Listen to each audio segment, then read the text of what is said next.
Bonjour, mon nom est Joanie Asselin et je serai votre animatrice durant cette première saison des capsules éducatives d'Éducazou. Mais qu'est-ce que les capsules éducatives? Eh bien, c'est ce que je vous explique à l'instant. À chaque semaine, nous allons recevoir un invité différent concernant le domaine animal qui va nous parler de sa profession ou bien d'une espèce d'animal en particulier. Alors, aujourd'hui, nous accueillons en studio Sylvain Asselin. Bonjour. Bonjour, Joanie. Bonjour. Alors, vous êtes le fondateur d'Éducazou, mais qu'est-ce qu'Éducazou plus précisément? Éducazou, Joanie, c'est un service d'éducation et d'animation avec des animaux domestiques et exotiques. Ça veut dire quoi? Ça veut dire que c'est nous qui se déplaçons. C'est un zoo sur la route. On se déplace, on va dans les écoles, les services de garde ou les fêtes d'enfants à domicile et on amène des animaux que vous pouvez retrouver en général en animalerie. Okay? Mais souvent, c'est des animaux que vous connaissez peu ou connaissez mal. On les amène, on vous permet de les prendre, de les toucher et on permet de poser des questions. On donne de l'information sur les animaux. Finalement, qu'est-ce qu'on fait? C'est qu'on démystifie toutes les mythes qui sont attachés à certains animaux. Exemple, le rat domestique, okay, que les gens souvent vont répugner. Okay? C'est le fun, des fois, on rentre quelque part, puis le rat, on rentre avec des rats domestiques, le monde dit « Wesh, c'est dégueulasse ». Quand on sort de là, les gens viennent nous voir, puis ils disent « Hey, je pensais pas que c'était ça, un rat domestique ». OK, donc vous ôtez finalement les préjugés basés sur les animaux. On enlève les préjugés. OK, donc c'est à peu près votre mission première d'enlever les préjugés. C'est la mission première, OK? Puis il y a aussi d'autres choses qu'on fait aussi. On va souvent avoir des personnes handicapées, on va dans les centres de personnes âgées. On sème un peu de bonheur par tout ce qu'on passe avec Éducazou. OK. Donc, c'est vous le fondateur d'Éducazou, mais d'où est née cette inspiration-là? Mais écoute, depuis que j'ai l'âge de 12 ans, Joanie, je travaille avec les animaux. J'ai commencé avec les animaleries, OK? Et j'ai grandi dans le milieu. Mais ça ne m'intéressait pas d'avoir une animalerie puis de faire de la vente. Parce que je suis pas vraiment contre la vente, mais je suis pas nécessairement pour non plus.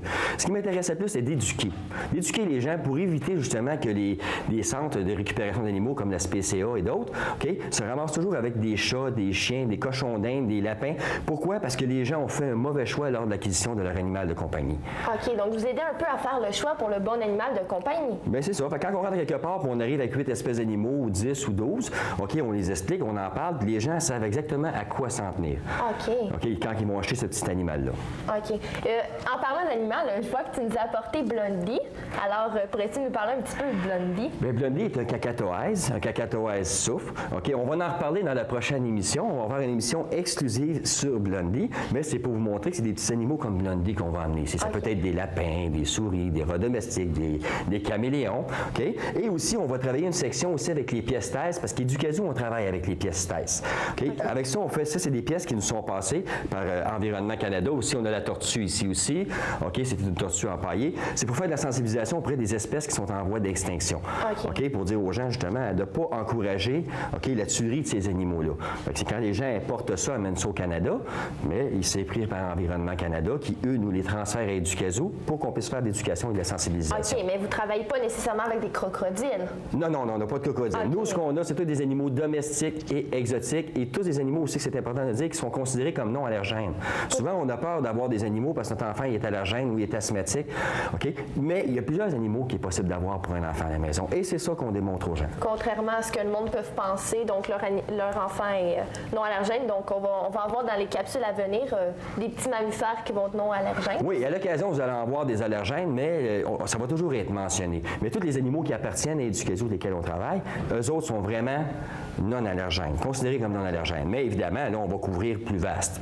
On va aller, mettons, avec des lapins qui sont hypoallergènes, mais des lapins aussi qui sont allergènes. On va vous montrer la différence entre les deux. OK. Dans le fond, tantôt, on parlait avec les centres de personnes âgées que vous apportez du bonheur dans leur vie, des sourires partout. Est-ce que vous faites un petit peu de la zoothérapie? C'est pas vraiment de la zoothérapie, parce qu'habituellement, la zoothérapie a un objectif médical. OK? Nous, qu'est-ce qu'on fait? Nous autres, qu'est-ce qu'on fait? C'est qu'avec nos animaux, on donne des moments de joie aux gens. OK? On donne les possibilités de prendre des animaux. Exemple, quand on va dans un centre de personnes âgées et qu'on met un serpent dans un monsieur dans le cou d'un monsieur de 70 ans, on y apporte de la joie à ce monsieur-là. Il est content, il n'avait jamais fait ça de sa vie. Fait que c'est des petits moments de bonheur qu'on procure aux gens par tout ce qu'on voit avec nos animaux. OK, pas nécessairement de la zoothérapie. Non, c'est pas vraiment de la zoothérapie. La zoothérapie, c'est un autre secteur. D'ailleurs, on va avoir un invité qui va venir nous parler de zoothérapie à une des émissions, puis qui va vous expliquer exactement les impacts de la zoothérapie.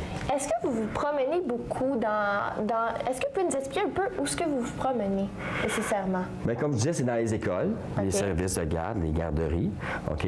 Mais on fait aussi des parties de Noël de compagnie, on fait des parties de retraités. Des fois, on nous appelle et on dit Éducazou, on a un party safari africain.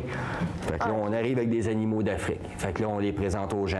Il y a toujours une partie éducative et sensibilisation dans ce qu'on fait. Merci beaucoup. beaucoup, Sylvain. Chance dans votre mission de sauver les petits animaux. Et ne manquez pas la prochaine capsule, car nous recevons une animatrice qui va nous parler des petits furets très intéressants. Alors, ne manquez surtout pas, ça va être très intéressant. Et surtout, n'oubliez pas que l'amour et l'affection des animaux sont les deux besoins essentiels pour pouvoir les rendre heureux et qu'ils puissent vivre longtemps.